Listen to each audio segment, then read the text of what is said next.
Kita beralih ke informasi lain, pemirsa. Bupati Pati Sudewo diduga menerima aliran uang dalam kasus dugaan korupsi proyek jalur kereta api di Direktorat Jenderal Perkeretaapian Kementerian Perhubungan saat dirinya menjabat sebagai anggota DPR RI periode 2019 hingga 2024. Meski telah mengembalikan uang tersebut, KPK menyebut pidana Sudewo tidak lantas terhapus.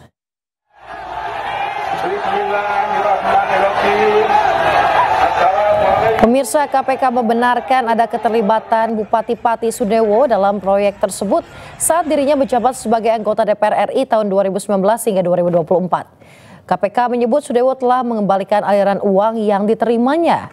Kendati demikian, KPK menyebut pengembalian dana tersebut tidak otomatis menghapus pidana yang telah dilakukan. Bahkan KPK menjelaskan Sudewo diduga memiliki peran hampir di seluruh proyek tersebut. Kita juga sedang mendalami kembali peran-peran yang bersangkutan. Benar seperti yang disampaikan di persidangan itu sudah dikembalikan, tetapi berdasarkan pasal 4 ya, itu pengembalian kerugian keuangan negara tidak menghapus pidananya. Jelas bukti-buktinya aliran dana, tadi juga dari Mbak Valen disampaikan uang yang sudah dikembalikan dan lain-lain. Ini kenapa sampai sekarang kok belum dilakukan upaya paksa atau dilakukan penyidikan terhadap yang bersangkutan. Jadi begini, penanganan perkara DJK ini tidak hanya di wilayah Semarang. Ya, ini kan yang kalau yang tadi disebutkan Mas Sabir ini itu untuk jalur ganda Solo Balapan Kadipiro. Gitu.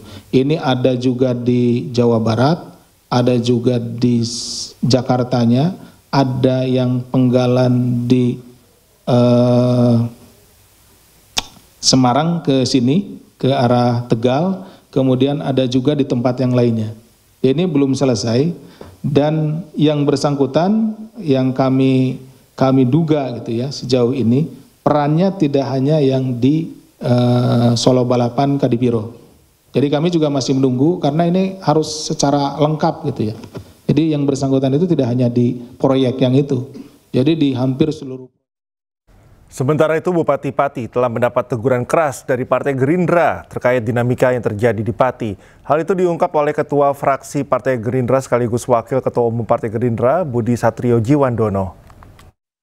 Kemarin kita melihat bahwa memang sudah secara proses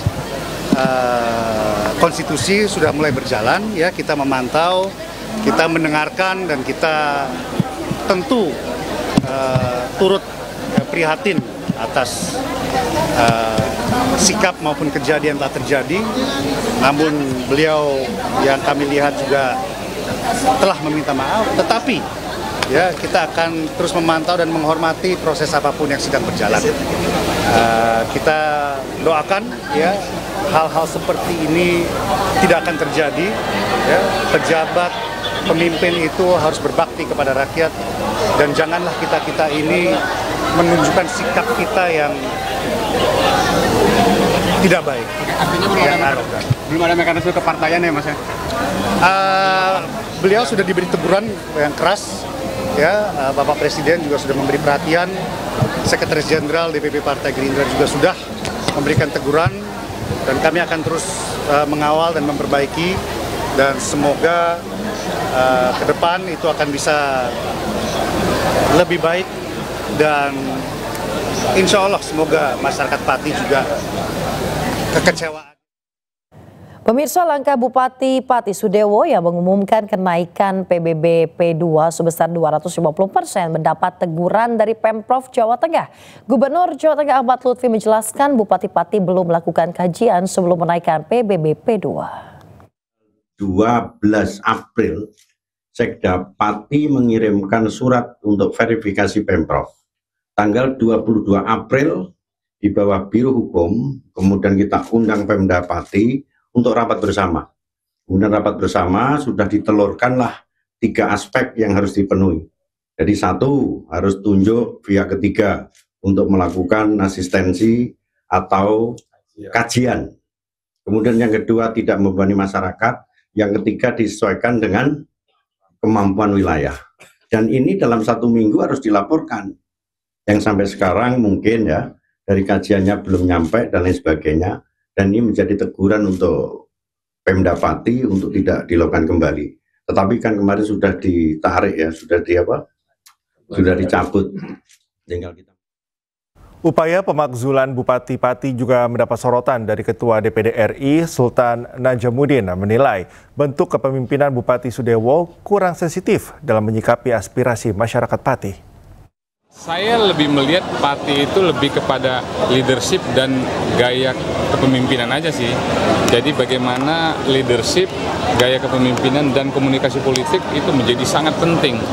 Kenapa? Karena slip of the tongue, salah ngomong, tidak sensitif, itu justru meskipun niatnya bisa saja baik. Niatnya baik, tapi kalau disampaikan dengan cara-cara yang komunikasinya nggak baik, apalagi pejabat publik yang sangat harus punya tingkat atau daya sensitivitas tinggi. Saya lebih melihatnya kepada bagaimana kepemimpinan, gaya, dan komunikasi publik atau komunikasi politik dari seorang. Anda menilai sensitivitas dari seorang Bupati Pati kurang? Saya melihat itu. Justru saya tidak mau masuk kepada apa yang dibuat, tapi lebih kepada leadership, gaya itu sangat mempengaruhi bagaimana publik itu bisa merespon.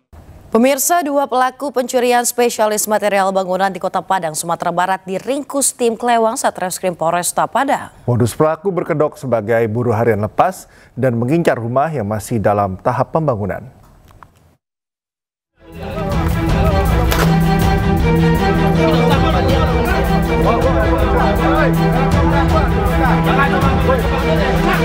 Tim Buser Klewang Satreskrim Polresta Padang meringkus 2 pelaku pencurian material perumahan di kawasan Lubuk Begalung, Padang, Sumatera Barat. Dari hasil penggeledahan, polisi menemukan barang bukti 3 pintu rumah dan 1 kodi seng yang disembunyikan di rumah pelaku. Keduanya diketahui merupakan pelaku lama yang berulang kali beraksi di kawasan Lubuk Begalung dan salah satu pelaku merupakan residivis kasus narkoba yang baru 3 bulan bebas dari penjara. Berkedok sebagai buruh harian lepas, pelaku beraksi di siang hari memanfaatkan rumah-rumah yang masih dalam tahap pembangunan. Target mereka beragam, mulai dari batu bata, teralis, pintu, hingga atap seng. Untuk 2 orang pelaku telah mengambil pintu rumah yang ada di perumahan tersebut berupa 3 buah pintu ditambah seng. Seng ada setengah kodi yang diambil oleh pelaku sendiri. Guna mempertanggungjawabkan perbuatannya, pelaku terancam hukuman 9 tahun penjara. Dari Padang, Sumatera Barat, Budi Sunandar, iNews melaporkan. Polisi terlibat ketegangan dengan pegawai gudang salah satu kantor pembiayaan di Kota Makassar, Sulawesi Selatan. Ketegangan menyusul eksekusi paksa mobil terkait dugaan perampasan dan juga pencurian. Ikut di kantor, menghalangi kami melaksanakan tugas. Oke? Apanya bodoh? Jangan, tidak boleh Pak. Siapa yang bodoh? Saya tugas. Ketegangan ini terjadi di gudang salah satu pembiayaan di Kota Makassar, Sulawesi Selatan. Ketegangan melibatkan Kanit Reskrim Polsek Panakukang, Kota Makassar, Sulawesi Selatan, dengan petugas eksekusi objek jaminan fidusia. Saat polisi hendak memasang garis polisi, mereka tiba-tiba dihalangi oleh sejumlah pegawai gudang. Setelah adu mulut cukup lama, polisi akhirnya berhasil memasang garis polisi. Polisi menyelidiki 2 dugaan tindak pidana, yakni perampasan mobil debitur dan pencurian uang sebesar 18 juta rupiah yang diduga hilang dari dalam mobil saat eksekusi berlangsung. Pihak pembiayaan juga mempertanyakan dasar polisi yang ingin mengeluarkan minibus dari gudang hanya berdasarkan laporan dugaan perampasan. Dari Makassar, Sulawesi Selatan, Muhammad Nurbone, iNews melaporkan. Pemirsa, Pangkalan TNI Angkatan Laut Bangka Belitung gagalkan upaya penyelundupan biji pasir timah ke luar negeri di kawasan Bangka Belitung. Sebanyak 80 karung pasir timah dengan berat sekitar 4 ton ditemukan di dalam bunker bawah tanah. tinggalkan kota juga gitu. Tim Trisula Lanal Bangka Belitung menemukan 80 karung pasir timah milik pelaku yang disimpan di dalam tanah senilai 15,49 miliar rupiah. Pasir timah ini selanjutnya dievakuasi untuk dijadikan barang bukti. Dari hasil pemeriksaan sementara akan dikirim ke Malaysia melalui jalur laut. Sebelumnya Lanal Bangka Belitung juga menggagalkan penyelundupan pasir timah sebanyak 41 ton yang setara 12,7 miliar rupiah di kawasan Pelabuhan Pangkal Balam serta 100 kampil pasir timah di bibir pantai di kawasan Sungai Liat senilai 1,24 miliar rupiah. Yang satu lagi 5 ton, yang satu lagi yang terakhir yang baru-baru ini tanggal 11 kemarin adalah 4 ton. Yang 41 ton sudah ditangani sekarang sampai dengan PKNL ya Pak ya?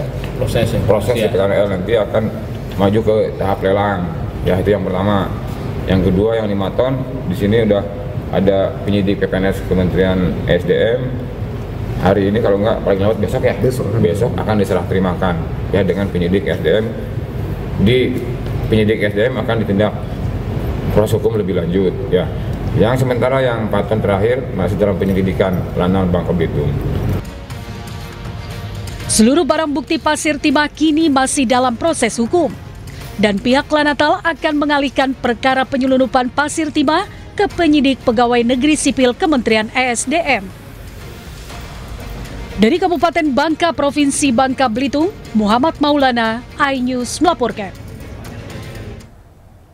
Pemirsa, diduga hilang kendali saat melaju dengan kecepatan tinggi. Sebuah minibus menabrak 2 pengendara sepeda motor dari arah berlawanan di Goa, Sulawesi Selatan. Akibatnya 1 orang pengendara roda 2 tewas dalam perjalanan ke rumah sakit.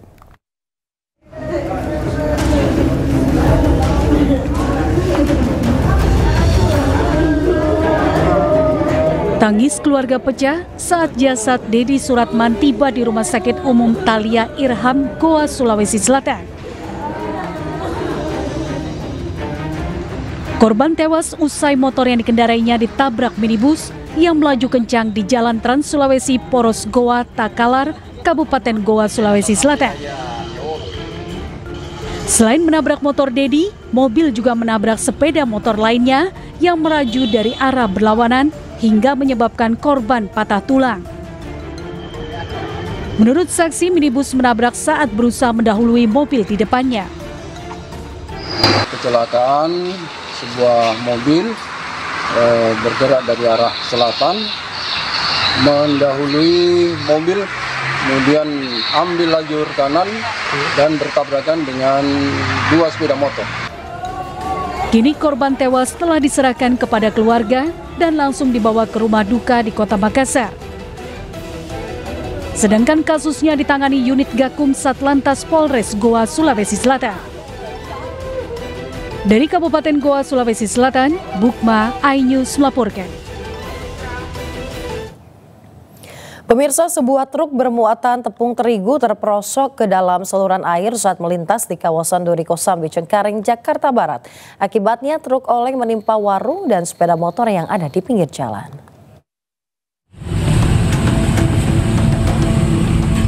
Arus lalu lintas di Jalan Kresek Duri Kosambi, Jakarta Barat tersendat akibat kecelakaan yang dialami sebuah truk bermuatan tepung terigu.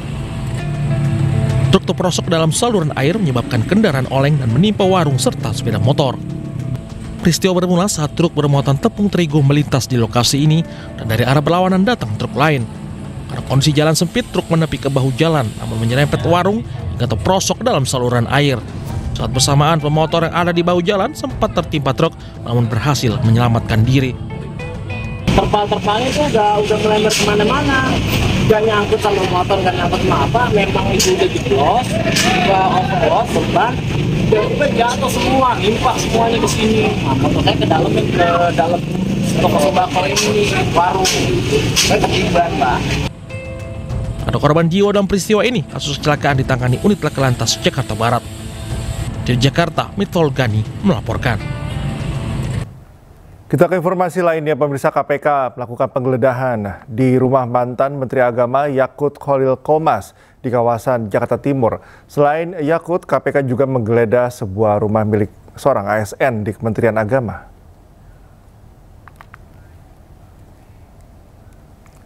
Jubir KPK Budi Prasetyo mengatakan penggeledahan ini berkaitan dengan penyidikan tindak pidana korupsi kuota haji yang tengah disidik oleh KPK. Dari penggeledahan ini KPK mengamankan sebuah unit kendaraan roda 4 yang disita dalam penggeledahan di rumah anggota ASN di Kementerian Agama di kawasan Depok. KPK juga menggeledah rumah mantan Menteri Agama Yakut Khalil Qomas di kawasan Jakarta Timur untuk mendapatkan petunjuk serta sejumlah bukti terkait dugaan korupsi kuota haji. Total kerugian negara yang ditimbulkan akibat tindak pidana korupsi ini diperkirakan mencapai lebih dari 1 triliun rupiah.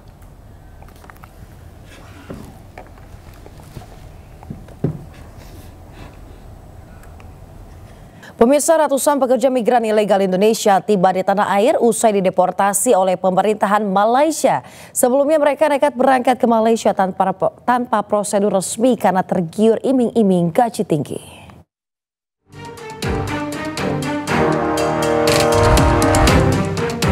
Sebanyak 127 pekerja migran ilegal Indonesia dibawa ke kantor BP2MI Ciracas, Jakarta Timur. Mereka langsung menjalani pemeriksaan kesehatan mulai dari tekanan darah, pengambilan sampel darah hingga psikologis.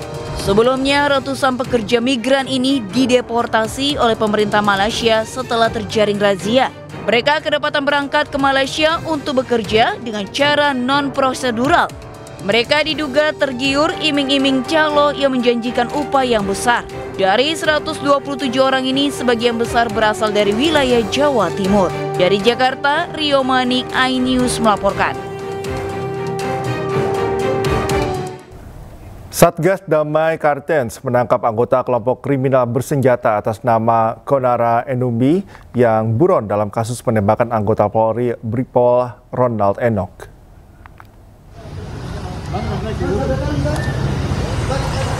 Konara Enumbi ditangkap di Kampung Usir depan Kabupaten Puncak Jaya, Papua Tengah pada 21 atau pada hari Jumat pukul 10:40 waktu Indonesia Timur.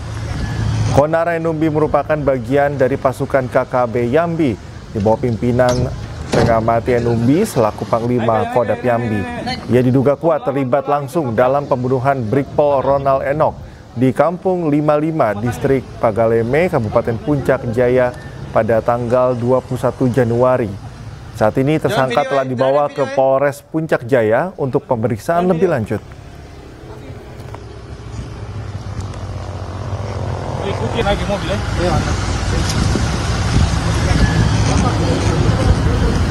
Pemirsa, diduga korsleting listrik sebuah gudang mebel yang berada di tengah pemukiman warga terbakar. Banyaknya bahan material yang mudah terbakar membuat api cepat menghanguskan gedung mebel di Jember, Jawa Timur.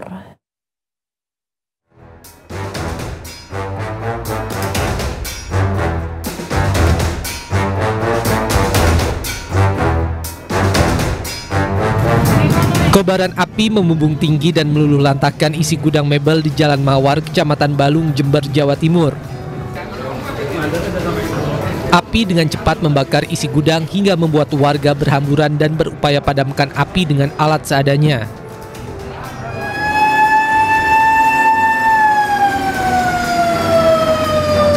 Petugas damkar Pemkab Jember tiba di lokasi langsung memadamkan api. Namun proses pemadaman sempat terkendala dengan kerumunan warga. Sejumlah warga yang rumahnya dekat dengan gudang mengevakuasi barang-barang yang masih bisa diselamatkan. Asap udah membumbung tinggi, gudang. Isinya itu ya peralatan kayak meja, kursi, elektronik ada, cuma meja, kursi, sama kasur-kasur itu dari plastik, makanya kan cepet. Selama lebih dari 2 jam, api akhirnya berhasil dipadamkan.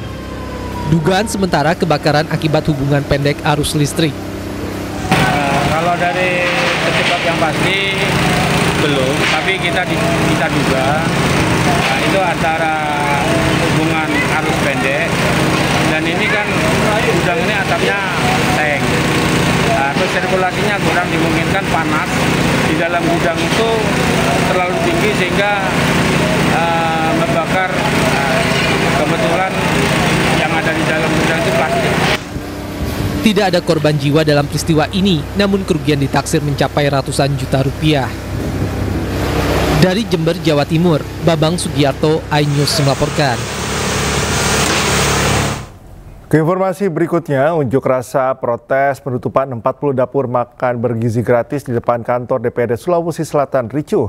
Masa protes penutupan dapur MBG secara sepihak oleh Badan Gizi Nasional, padahal mereka telah penuhi seluruh persyaratan yang diminta.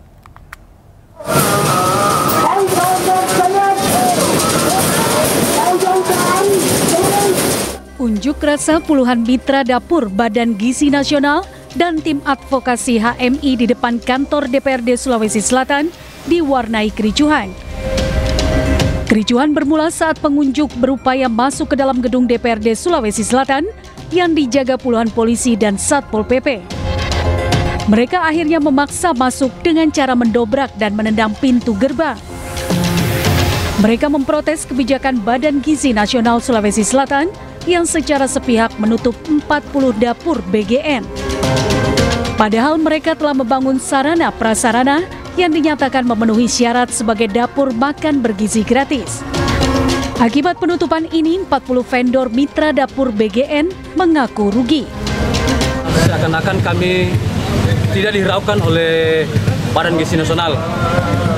Karena persyaratan-persyaratan yang diajukan oleh Badan Gizi Nasional kami sudah penuhi, mulai dari kendaraan, gedung, dan peralatan-peralatan dapur lainnya. Tapi malah kami dapur, ada beberapa teman-teman pemilik dapur itu ditolak. Tuntutan dari persoalan ini adalah bagaimana kemudian secara ini mengevaluasi BKN dan tentunya juga tidak ada pihak yang kemudian dirugikan sama sekali. Kericuhan akhirnya mereda setelah Ketua DPRD Sulawesi Selatan, Andi Rahmatika Dewi, menemui pengunjuk rasa.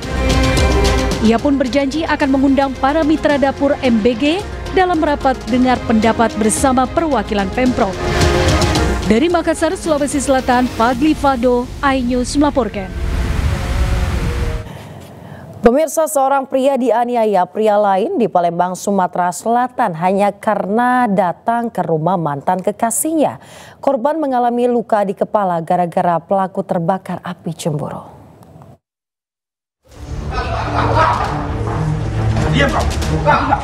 Polisi menggerebek sebuah penginapan di kawasan Kebun Bunga, Sukarami, Kota Palembang, menangkap dua pria pelaku pengeroyokan. Kedua pelaku berada di kamar penginapan bersama teman kencannya.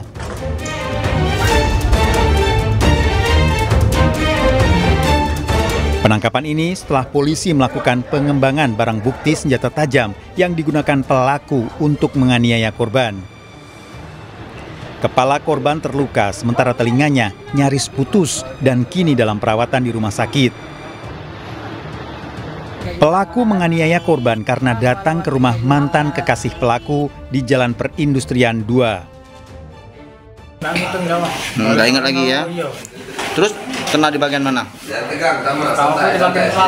Bagian belakang kepala sama kepala. Permasalahannya apa, Kak? Masalahnya jangan ditawai mah itu. Olehnya dia tuh datang ke kontrakan cewek, aku pusing siapa di situ juga. Kedua pelaku kini masih menjalani pemeriksaan di kantor polisi. Dikeroyok oleh dua orang tersangka dengan motifnya itu cemburu, di mana korban mendatangi pacarnya, kemudian ada pelaku, di mana pelaku dan bersama temannya langsung cekcok mulut dan berakhir dengan pembacokan bagian kepala. Tersangka terancam hukuman 9 tahun penjara. Dari Palembang, Sumatera Selatan, Firdaus, iNews melaporkan. Pemirsa, aksi pencurian aki lampu lalu lintas terekam kamera CCTV. Selama beraksi, pelaku telah mencuri 13 aki dari sejumlah lokasi.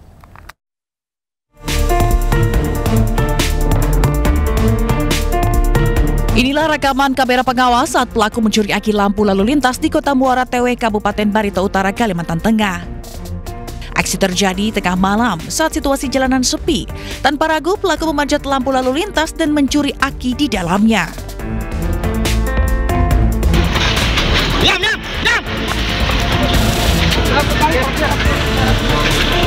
Berdasarkan rekaman kamera pengawas, kedua pelaku berhasil ditangkap di dua lokasi berbeda. Satu pelaku disergap saat melintas di jalan, sementara pelaku lainnya ditangkap di kediamannya. Dalam penangkapan ini, petugas turut mengamankan barang bukti aki. Saat diperiksa, keduanya mengaku telah mencuri 13 aki dari lampu lalu lintas di sejumlah titik di Kota Muara Tewe. Aki ini dijual ke pengepul rongsokan dengan harga Rp200 hingga Rp250.000 per unit. Sementara sudah terungkap melakukan pencurian di 6 titik lampu lalu lintas dan masih kita kembangkan beberapa titik penerangan jalan juga ada kehilangan. Kita tunggu hasil dari penyidikan apakah berkaitan dengan para pelaku juga. Atas perbuatannya, keduanya terancam hukuman 7 tahun penjara. Dari Barito Utara, Kalimantan Tengah, Fatur Rahman, iNews melaporkan. Pemirsa, bagaikan ninja, seorang pencuri di Sukabumi, Jawa Barat nekat loncat dari atap ke atap rumah warga. Pelaku menghindari kepungan warga yang berusaha menangkapnya.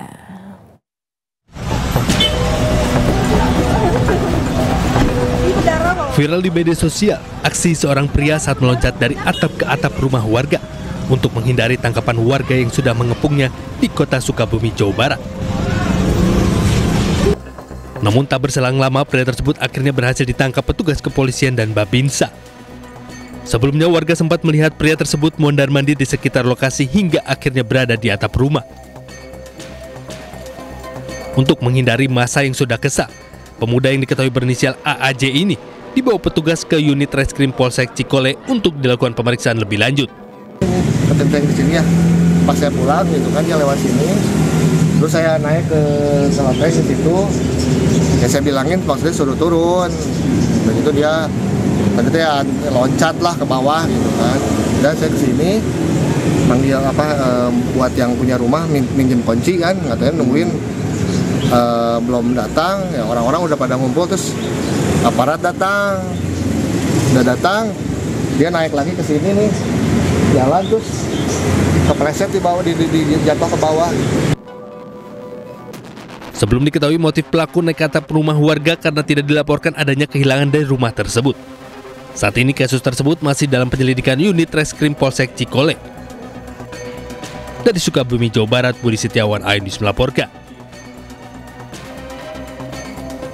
Ibu muda yang tewas di rumahnya di Purwakarta, Jawa Barat ternyata dibunuh asisten rumah tangganya. Pelaku kesal karena upahnya sebesar Rp500.000 belum dibayar.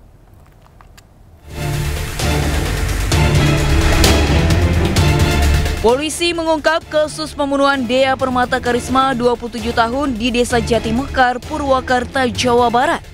Korban ternyata dibunuh Ade Mulyana 25 tahun yang merupakan asisten rumah tangga.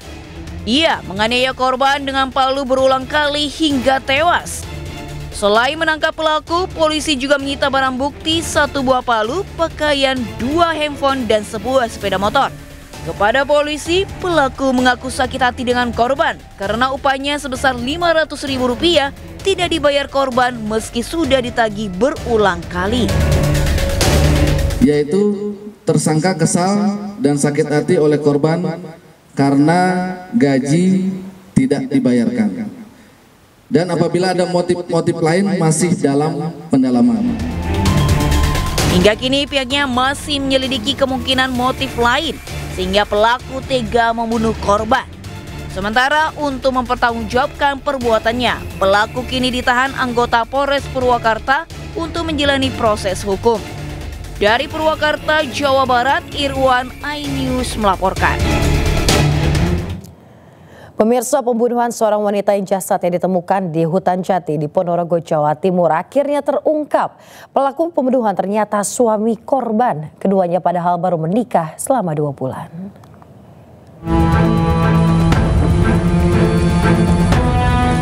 Jasad seorang wanita ditemukan warga di hutan jati di Desa Sampung, Ponorogo, Jawa Timur. Polisi pun langsung menggelar olah TKP dan mencari pelakunya. Terungkap pelaku adalah suami korban. Saat diperiksa, suami korban mengaku membunuh istrinya karena sakit hati. Korban dan pelaku menikah sekitar 2 bulan sebelumnya. Keduanya tinggal di rumah kontrakan dan sering terlibat cekcok. Bahkan korban sering dianiaya oleh pelaku. Puncaknya pelaku membawa korban ke gubuk di tepi hutan sebelum dibunuh. Jasad korban pun dibuang di tengah hutan. Wah, pada saat digebuk itu, karena kan cekcok. Berarti niatan itu sebenarnya belum ada? Belum ada. Jadi sekilas pada saat di TKP, cekcok, digebuk itulah eksekusi itu terjadi. Karena niatnya pelaku ke korban itu untuk jemput. Kini pelaku ditahan di Mapolres Ponorogo. Atas perbuatannya pelaku diancam hukuman maksimal 15 tahun penjara. Dari Ponorogo, Jawa Timur, Ahmad Subeki, iNews melaporkan. Pemirsa, sejumlah emak-emak diduga melakukan pungli kepada pelaku usaha di kawasan Gemblongan, Surabaya, Jawa Timur. Mereka mengaku dari RT RW setempat dan meminta sumbangan Rp500.000 hingga Rp1.000.000 untuk kegiatan Agustusan.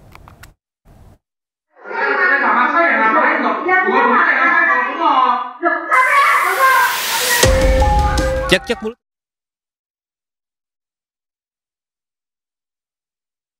Ada yang menarik di sidang tahunan MPR 2025, Wakil Presiden Republik Indonesia Gibran Rakabuming Raka berganti dasi agar senada dengan Presiden Prabowo.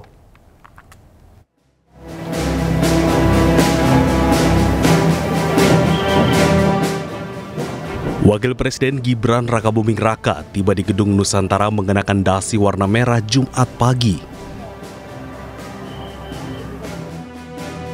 Berbeda dengan Presiden Prabowo yang menggunakan dasi warna biru. Bahkan saat momen sesi foto bersama dengan Presiden Prabowo Subianto dan pimpinan DPR jelang sidang tahunan MPR dan sidang bersama DPR dan DPD, Wakil Presiden Gibran nyaris telat berfoto bersama. Dan ada yang menarik, Gibran tidak lagi memakai dasi warna merah melainkan mengganti dasi yang senada dengan Presiden Prabowo Subianto.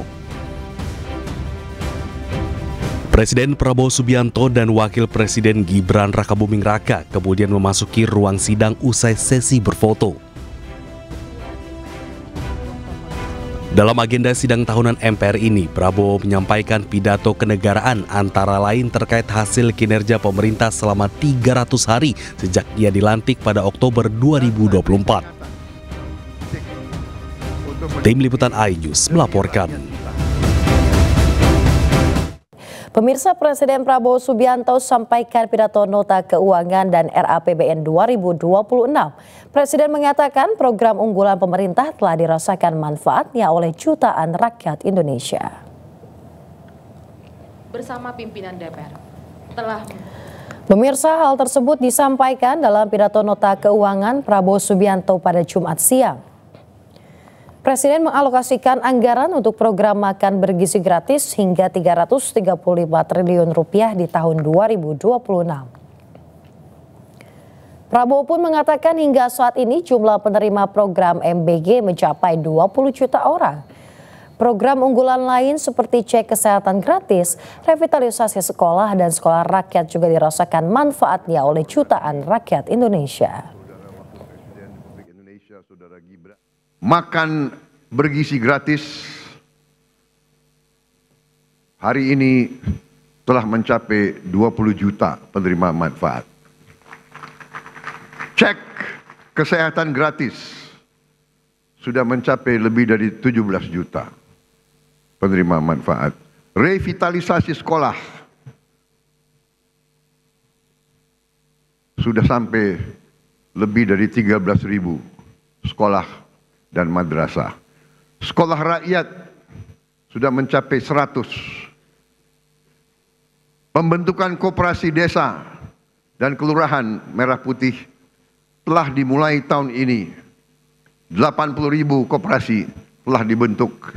Dan pada akhir tahun 2025 ini, pemirsa, dalam pidato RAPBN dan nota keuangan 2026, Presiden Prabowo Subianto mengaku akan membenahi BUMN.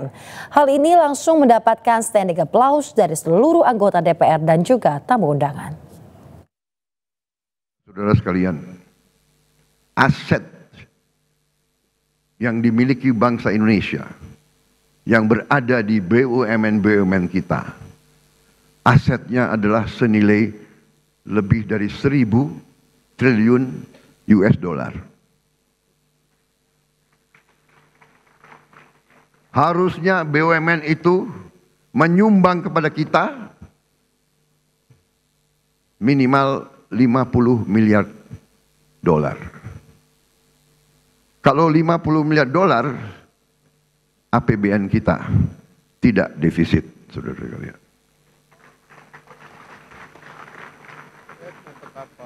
Karena itu,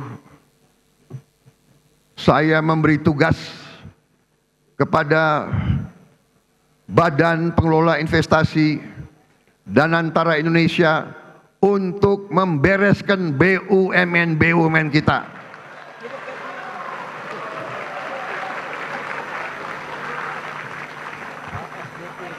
Tadinya pengelolaannya secara tidak masuk akal. Perusahaan rugi, komisarisnya banyak banget. Saya potong setengah komisaris, paling banyak 6 orang, kalau bisa cukup 4 atau 5. Dan saya hilangkan tantiam.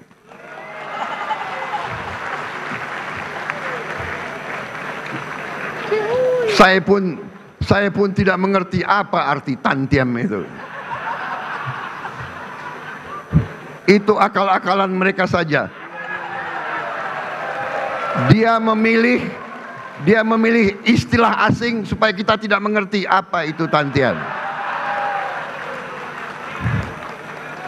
Saudara-saudara, masa ada komisaris yang rapat sebulan sekali, tantiamnya 40 miliar setahun.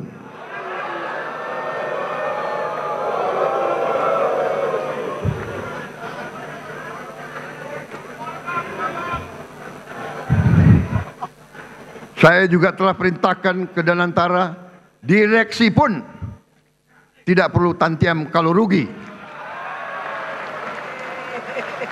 Dan untungnya harus untung benar, jangan untung akal-akalan.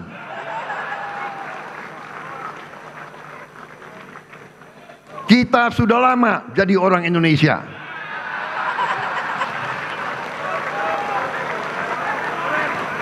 Dan kalau direksi itu, kalau komisaris itu keberatan, segera berhenti, saudara-saudara sekalian.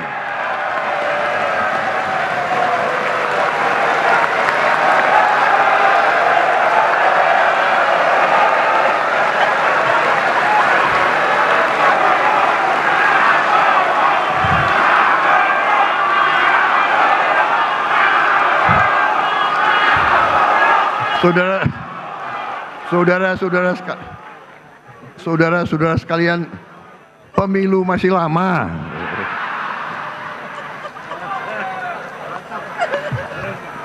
Ini kayak rapat di kecamatan aja ini. Tapi ini serius, tidak masuk akal, ya. Jadi direksi dan komisaris kalau keberatan, tidak bersedia, tidak menerima tantiem, berhenti. Banyak anak-anak muda yang mampu, yang siap menggantikan mereka.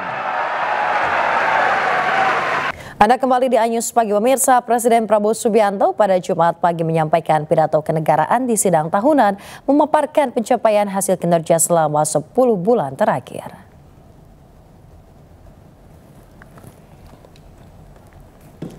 Presiden Prabowo Subianto tiba di gedung MPR DPR disambut pimpinan MPR dan pimpinan DPR sebelum masuk ke ruang sidang tahunan.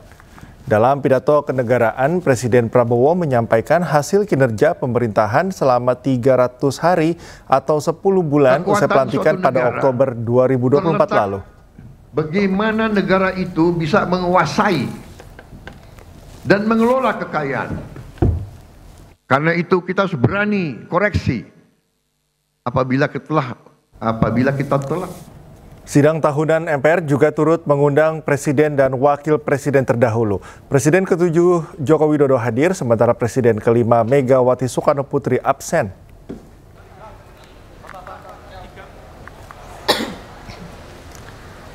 Joko Widodo datang ke gedung DPR MPR DPR disambut Sekretariat Jenderal DPR sebelum masuk ke ruang paripurna.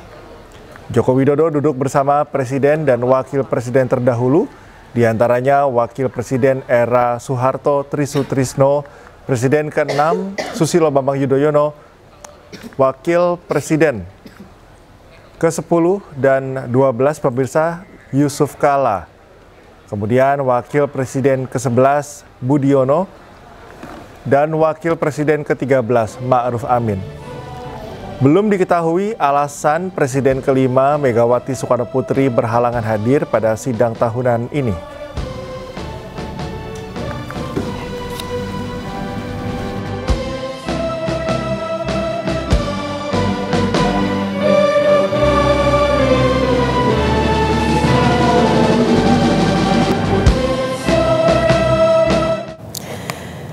Pemirsa, politik campur tangan dan buah tangan dinilai kerap mempengaruhi demokrasi di Indonesia. Hal itu diungkap Ketua DPR Puan Maharani di pidato sidang tahunan MPR DPR.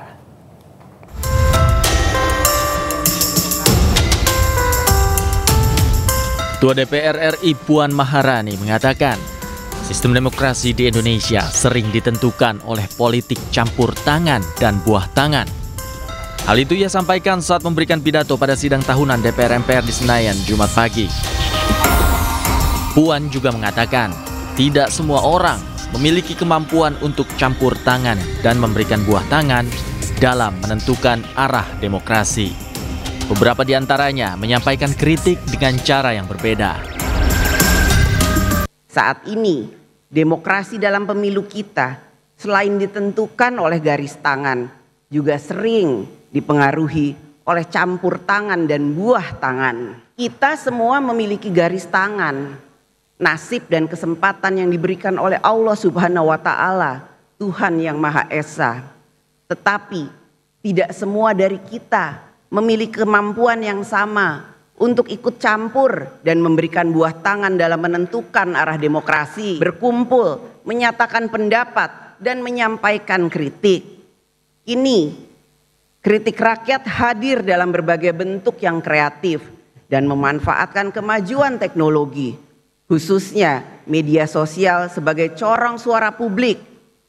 Ungkapan tersebut dapat berupa kalimat singkat seperti kabur saja dulu, sindiran tajam, Indonesia gelap, lelucon politik, negara Konoha, hingga simbol-simbol baru seperti bendera One Piece, dan banyak lagi yang menyebar luas di ruang digital.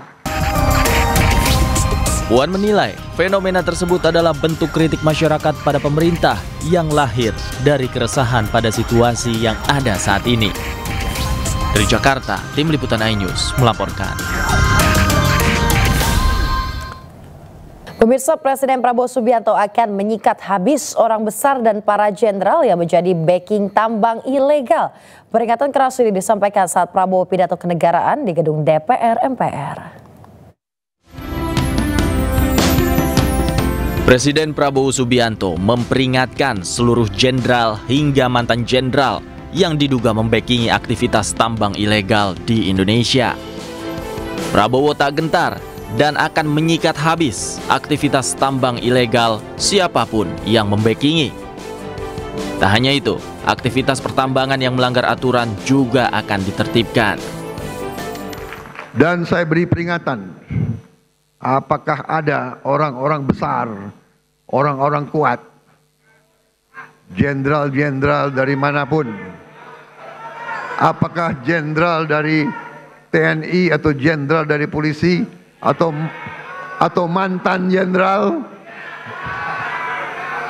tidak ada alasan kami akan bertindak atas nama rakyat.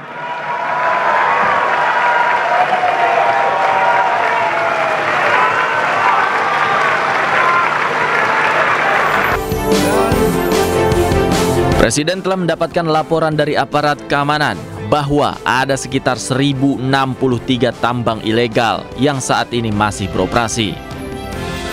Untuk menindak hal itu, Prabowo juga meminta dukungan dari parlemen dan seluruh partai politik saat pidato kenegaraan di gedung DPR MPR. Dari Jakarta, Tim Liputan iNews melaporkan. Menjelang HUT RI ke-80, aspirasi menghapus diskriminasi politik dan kriminalisasi kebebasan berekspresi kembali menggema.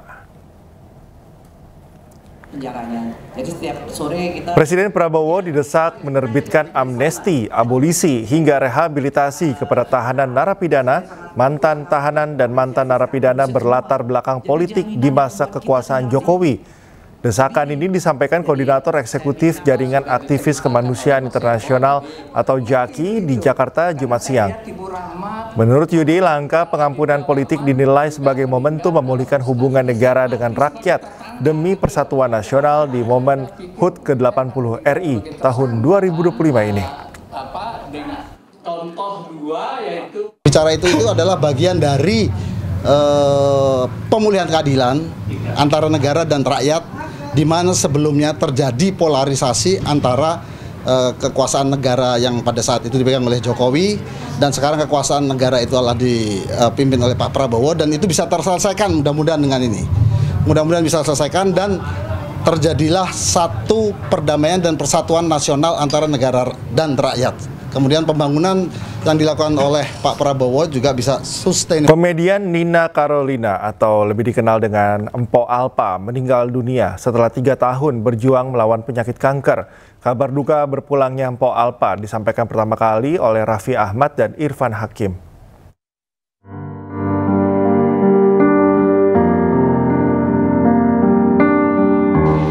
Komedian Nina Carolina alias Empo Alpa menghembuskan nafas terakhirnya di Rumah Sakit Darmais Jakarta Jumat pagi pukul 8:31 waktu Indonesia Barat.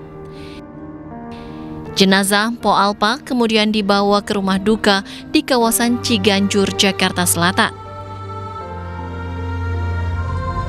Tiba di rumah duka, jenazah Empo Alpa disambut isak tangis keluarga serta kerabat.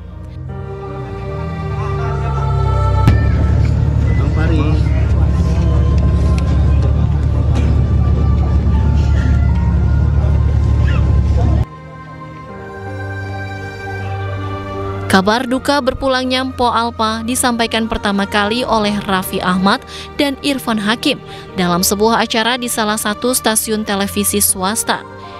Keduanya juga langsung mendatangi rumah duka untuk bertakziah atau melayat. Raffi Ahmad menyebut Empo Alpa sudah berjuang melawan kanker sejak 3 tahun lalu. Dalam proses pengobatannya, Empo Alpa hamil hingga melahirkan anak kembar Oktober tahun lalu. Empo Alpa udah sakitnya udah lama, tapi kita nggak boleh kasih tahu siapa-siapa karena memang almarhum sendiri semasa hidupnya sudah kira-kira 2 tahun 3 tahun ini melawan kanker, dan bukannya kita menutupi karena dari pihak keluarga dan dari pihak Nina juga nggak mau kasih tahu siapa-siapa. Selain Raffi Ahmad dan Irfan Hakim, sejumlah artis tanah air menyampaikan bela sungkawa atas berpulangnya Empo Alpa. Sosok Empo Alpa mulai dikenal publik pada tahun 2018. Saat itu, videonya yang meminta diajak ke mall oleh suaminya viral di media sosial. Selain dikenal sebagai komedian, Empo Alpa juga memandu beberapa acara hiburan di stasiun televisi swasta. Dirinya berpulang meninggalkan 4 orang anak, termasuk anak kembar yang baru dilahirkannya pada Oktober tahun lalu. Tim Liputan iNews melaporkan. Pemirsa, Republik Rakyat Cina membelah gunung demi menciptakan jembatan tertinggi di dunia yang terletak di kota Guizhou. Rekaman drone memperlihatkan jembatan yang menakjubkan melintasi lembah Huchang, di mana desain jembatan membelah gunung-gunung menyerupai kue berlapis. Berdiri 625 meter di atas sungai, jembatan gantung Wincang George ini melampaui rekor sebelumnya yang dipegang oleh jembatan Duge dengan selisih 71 meter. Meski saat ini sedang dalam tahap konstruksi, jembatan ini diperkirakan akan dibuka pada akhir tahun 2025. Jembatan gantung ini akan dilengkapi dengan dek observasi kaca, kafe langit dan juga fasilitas olahraga ekstrim seperti bungee jumping dan ziplining. Kota Guizhou kini menjadi tuan rumah dari 100 jembatan tertinggi di dunia.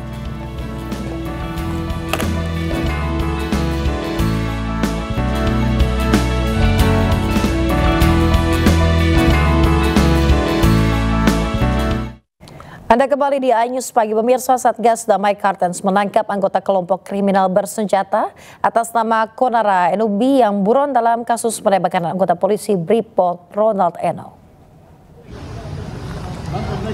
Konara Enumbi ditangkap di Kampung Usir Depan, Kabupaten Puncak Jaya, Papua Tengah pada 21 Januari Jumat pukul 10:40 waktu Indonesia Timur. Konara Enumbi merupakan bagian dari pasukan KKB Yambi di bawah pimpinan Tengah Mati Enumbi selaku Panglima Kodam Yambi. Ia diduga kuat terlibat langsung dalam pembunuhan Brimob Ronald Eno di Kampung 55, Distrik Pagaleme, Kabupaten Puncak Jaya pada 21 Januari lalu. Saat ini tersangka telah dibawa ke Polres Puncak Jaya untuk pemeriksaan lebih lanjut. Jangan video, terhadap video, Jangan video.